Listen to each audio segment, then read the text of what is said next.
Okay, we're discussing piecewise functions, and in this video we will work through several examples. We saw example 1 in the last video, so this is example 2. Here's a piecewise function, f of x. It's defined in two pieces. They're tied together as a single function by this curly brace.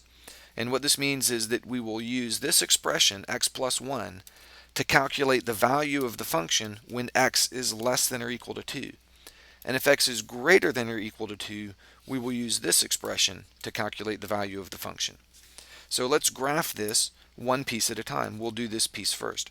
X plus 1, and we'll graph that. That will be a line, x plus 1, and we'll graph it, but only in the region where x is less than or equal to 2. So right here on my x-axis, that's x equal to 2. So that divides my world into two regions. All this area where x is less than 2, and all this area where x is greater than 2. And where x is less than or equal to 2, we're using this function, x plus 1. So let's graph that. This has a slope of 1, because you could think of this as 1x plus 1, and a y-intercept of 1. So y-intercept of 1 is right here, and a slope of 1 just looks like this. So let's graph this, but let's only go up to x equals 2, and we stop there. We continue in this direction, though, indefinitely. So as long as x is less than 2 or equal to 2, that is our graph, and you see that graphed. Now if x is greater than 2, we'll use this equation, negative 1/2 x plus 4. Okay, so this is also a line. This line has a y-intercept of 4 and a slope of negative 1/2. So a y-intercept of 4 is right up here. So if we have that point, and then a slope of negative 1/2, that's down 1 and over 2. That takes us right through this point, but we can't graph this line like this. We have to only graph it if x is greater than 2. So I'll draw in little dashes here. That just helps me graph the line. I can see that it has a y-intercept of 4 and my slope of negative 1/2. But the dash, drawing it with a dashed line, indicates that that's not part of the graph. But once I get over here to x is greater than 2, I'll fill it in with a solid line like that. And that goes on forever. As long as x is greater than 2, anywhere to the right of 2, that's my function, negative 1/2 x plus 4. That line right there. So that's our piecewise function, graphed in two pieces. Example number 2. Now one thing you might notice is if you watched the last video and you saw example 1 and now this one, both of these functions were in two pieces, and the two pieces joined up. Okay, that doesn't have to happen. And in example 3, we'll see one where the two pieces don't join together, where they're independent. Okay, here's example 3. Our function is negative 3x minus 4 if x is less than or equal to negative 2, and x plus 1 if x is greater than negative 2. So negative 2, right here, this is the point. Everything on the left or the right of this will be defined by either this graph or this one. So let's graph this first piece first. Negative 3x minus 4. Okay, this is a line with a slope of negative 3 and a y-intercept of negative 4. So y-intercept of negative 4 is way down here, and then a slope of negative 3 looks like this. Okay, don't graph this in yet. Just watch for a second. Okay, that line, and it could continue in both directions. That's the line negative 3x minus 4. Y-intercept of negative 4 and slope of negative 3. Now we only want to graph that line though when x is less than or equal to negative 2. So here's x equals negative 2.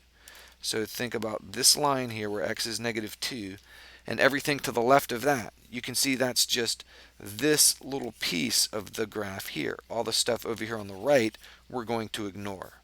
So I'm going to graph this line that I had in yellow. This will be my function. I'll graph that only in the region where x is less than or equal to negative 2. And then the rest of this I'll erase. Okay, so I only graph that if x is less than or equal to negative 2. Now the second piece here, the line x plus 1, that's pretty easy. and we graph that if x is greater than negative 2. So x plus 1 looks like this. It has a y-intercept of 1 and a slope of 1. So the line looks like this, and it goes on and on, but I'm only going to graph it if x is greater than negative 2. Now watch this point right down here on my graph. I'm going to graph this with an open circle here instead of a filled in dot like I had right up here. The filled in dot means that this value at this point is part of the graph. The open circle right there means that that point right there is not part of the graph. That's what the open circle means. So in other words, this point right down here, the point negative 2 comma negative 1, that's not on the graph. If x is equal to negative 2, we use the top piece here, the first of my two pieces in my function definition. If x is equal to negative 2, the value of the function is computed with this, and we get this point right there. If x is greater than negative 2, anywhere to the right of negative 2, we pick up along this line. So to get these graphs correct, you need to pay close attention to whether you have a less than or equal to, or a greater than or equal to, or whether you have simply a less than or a greater than.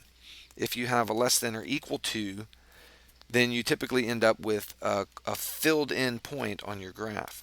And if you have just a greater than or less than, you typically end up with an open circle on your graph. Okay, here's another example. And in this example, we see that the pieces don't have to be lines. All the piecewise functions we've graphed so far in these examples have been linear. The pieces have been little pieces of lines. Now we'll see we have a curve here, x squared.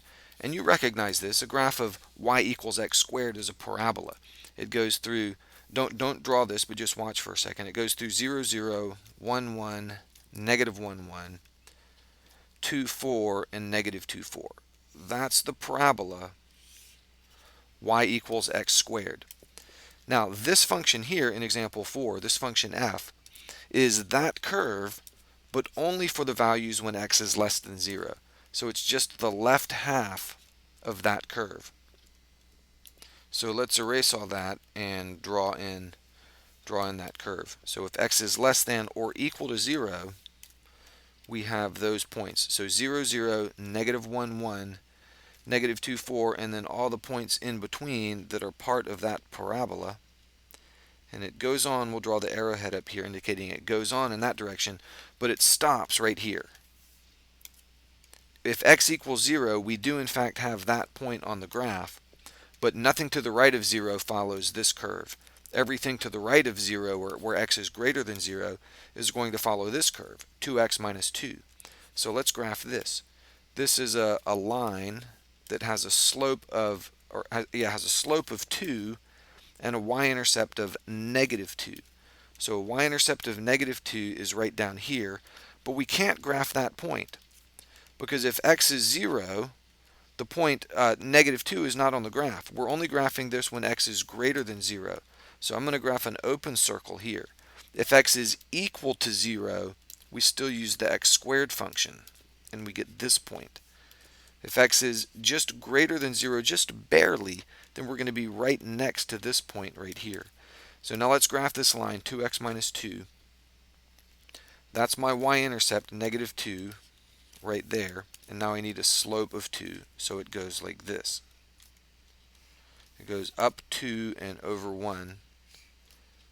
And you can use those grid lines to draw in a nice, neat graph. But that's the function. That is this piecewise function. It's a half of a parabola, and then a ray going up and to the right like that, with a y-intercept of negative 2, even though that particular point isn't on the graph. All the points leading up to it, if you're coming in from the right, all those points are until you get to x equals 0. Then the value of the function becomes 0. But as long as you're to the right of 0, you're along that line.